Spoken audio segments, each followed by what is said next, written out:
Robert Neal Bowen Jr. was born in Cleveland, Ohio in 1932 on April 1st. When he moved to Michigan, he initially lived in Grand Rapids because of his father's job. His father was a carpet cleaner. In 1942, the family left Grand Rapids for Plymouth. They moved into 113 Penniman Avenue, where Bob spent the rest of his childhood. This house still stands at the corner of Church and Penniman. Bob's family consisted of his parents, Neil and Gladys Bowen, and his younger brother, David. His parents were affectionately called Murph and Mrs. Murph around town. Every night, Mr. Bowen would eat dinner with his family at a circular oak table. He still has this table today.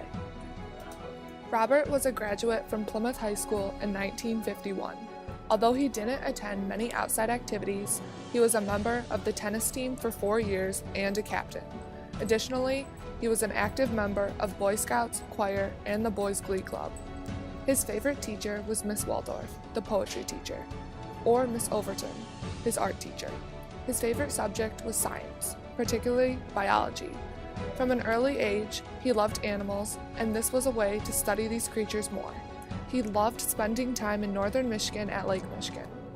In his free time, he would often walk along Tonquish Creek and observe the wildlife. Even his room expressed his passion for animals. He had an aquarium of fish, 23 snakes, and a tarantula. After graduation, Mr. Bowen then continued with education at Michigan State University as a graduate of 1955. He was an active member of the fraternity Alpha Pi Omega.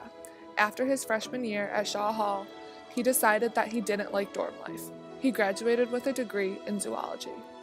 After graduation, the Plymouth Draft Board told him he was not needed for service immediately.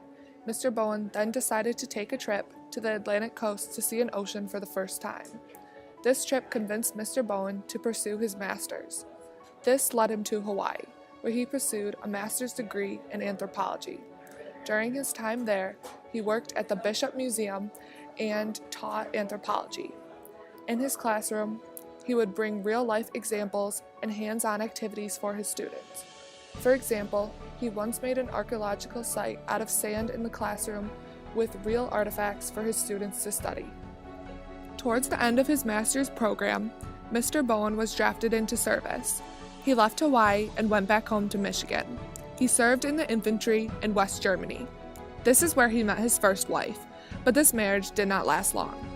After his time in service, he returned to Hawaii to finish his thesis about the skeletal remains in Oahu.